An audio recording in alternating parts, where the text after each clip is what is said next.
नमस्कार साथियों, SP classes Hindi में आपका हार्दिक स्वागत है।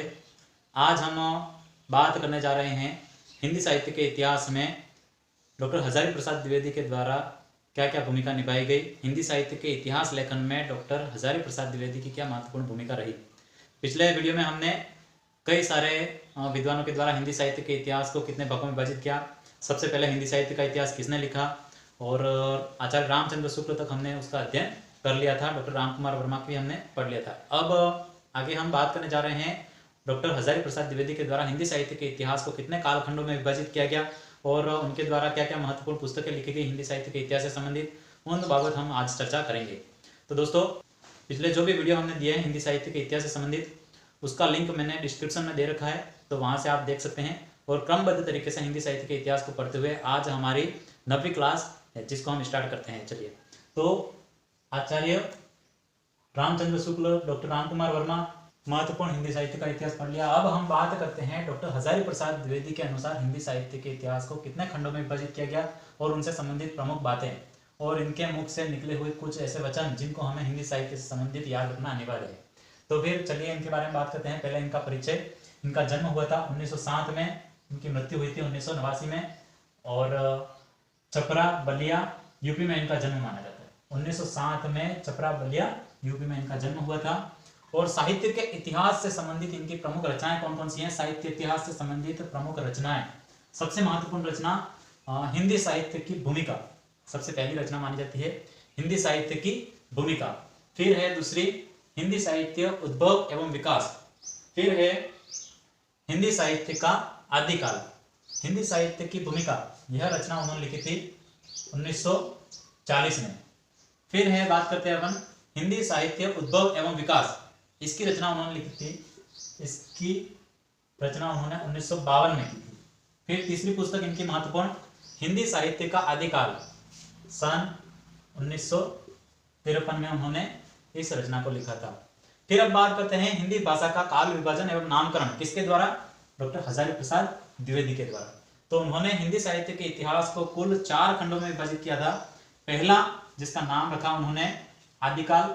आदिकाल का समय माना जाता है डॉक्टर हजारी प्रसाद द्विवेदी के अनुसार 1000 ईस्वी से 1400 ईस्वी तक।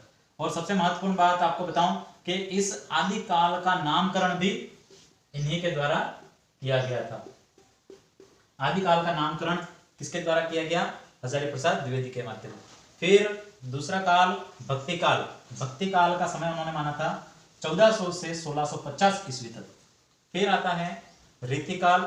रीतिकाल का समय उन्होंने माना था 1650 से 1850 ईस्वी तक। उसके पश्चात आधुनिक काल। आधुनिक काल का समय हजारी प्रसाद द्विवेदी के अनुसार 1850 ईस्वी से अद्यतन, अर्थात कि 1850 ईस्वी के बाद में आधुनिक काल का प्रारंभ माना जाता है। किसके अनुसार? हजारी प्रसाद द्विवेदी के अनुसार।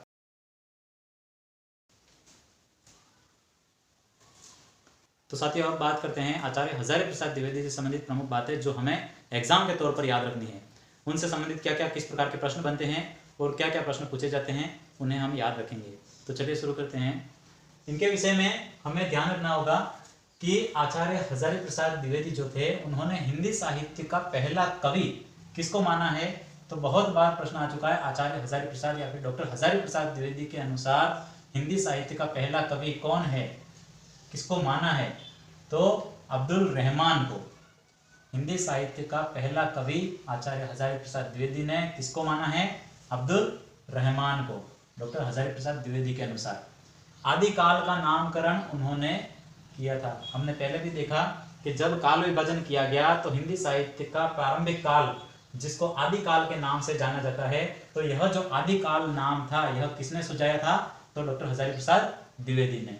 बहुत ही महत्वपूर्ण बात, इसे हम याद रखेंगे। आदिकाल को अत्यधिक विरोधों और व्याघातों का युग कहा है। आदिकाल को अत्यधिक विरोधों एवं व्याघातों का युग कहा है। किसने? डॉक्टर हजारी प्रसाद द्विवेदी ने। फिर पहले व्यक्ति हजारी प्रसाद द्विवेदी जिन्होंने शुक्ल को चुनौतियां दी थी। ऐसे पहले कवि या फिर ऐसे पहले व्यक्ति जिन्होंने आचार्य रामचंद्र शुक्ल को चुनौतियां दी थी, तो कौन थे वे थे डॉक्टर हजारी प्रसाद द्विवेदी। लेकिन सबसे महत्वपूर्ण बात यह है कि यह बात कहने वाले विद्वान कौन थे? पहले व्यक्ति हजारी प्रसाद द्विवेदी थे जिन्होंने शुक्ल को चुनौतियां दी। तो यह उक्ति किसके द्वारा कही गई है?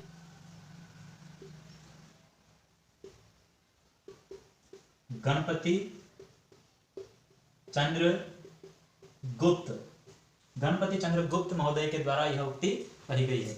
उसके पश्चात हजारी प्रसाद द्विवेदी ने तुलसी की समन्वय भावना पर कहा था। इनके द्वारा कही गई यह बात हमें याद रखनी है कि भारत का लोकनायक वही हो सकता है जो समन्वय करे, अर्थात कि तुलसीदास जी की समन्वय भावना को और इंगित करते हुए हजारी प्रसाद द्विवेदी ने कहा था कि भारत का लोकनायक वही हो सकता है जो समन्वय करे, अर्थात कि तुलसीदास जी को भारत का लोकनायक किसने कहा? तो हजारी प्रसाद द्विवेदी ने।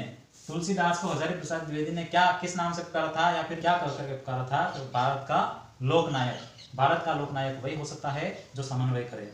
उसके पश्चात उनकी यह उक्ति हमें याद रखनी है कि जीवन विवेक ही साहित्य विवेक है। बहुत बार प्रश्न पूछा जाता है कि को किसने कहा था? तो जीवन विवेक ही साहित्य विवेक है, यह उक्ति कहने वाले थे डॉक्टर हजारी प्रसाद द्विवेदी। फिर देखिए अगली उक्ति उनकी, कबीर की साखियों के संबंध में उन्होंने कहा था कि पूर्ववर्ती साधकों की बात पर कबीर साहब अपनी गवाही या फिर साक्ष्य दे रहे हैं, अर्थात कि पूर्ववर्ती जो साधकों की बातें हैं उनके ऊपर कबीरदास जी अपनी गवाही प्रस्तुत कर रहे हैं। तो यह उक्ति भी किसके द्वारा कही गई है? डॉक्टर हजारी प्रसाद द्विवेदी के माध्यम से यह कहा गया है। फिर हमें ध्यान रखना है कि डॉक्टर हजारी प्रसाद द्विवेदी को कौन कौन से पुरस्कार प्रदान किए गए थे? तो साहित्य अकादमी पुरस्कार प्रदान किया गया था, और साहित्य अकादमी पुरस्कार उनको उनके निबंध आलोक पर्व पर 1973 में प्रदान किया गया था। फिर उनको इसके अलावा पद्म भूषण सम्मान से नवाजा गया, टैगोर सम्मान से नवाजा गया था। इस प्रकार से हजारी प्रसाद द्विवेदी से संबंधित यह महत्वपूर्ण सूचनाएं हमें ध्यान रखनी होती हैं। तो अब हम आगे इससे संबंधित और फिर इसके आगे वाले सीरीज में हम बात करेंगे अन्य कवि के माध्यम से किस किस प्रकार से हिंदी साहित्य का इतिहास और उसका काल विभाजन और उसका नामकरण क्या क्या रखा गया, उससे संबंधित हम प्रमुख बातें करेंगे। तो दोस्तों अभी तक आपने हमारे चैनल को सब्सक्राइब नहीं किया तो सब्सक्राइब कीजिए, और जो भी सेकंड ग्रेड की तैयारी कर रहे हैं, फर्स्ट ग्रेड की तैयारी कर रहे हैं, नेट के या फिर हिंदी से संबंधित किसी प्रकार की प्रतियोगी परीक्षा में आप भाग लेना चाहते हैं तो हमारे चैनल को सब्सक्राइब करें। धन्यवाद, जय हिंद।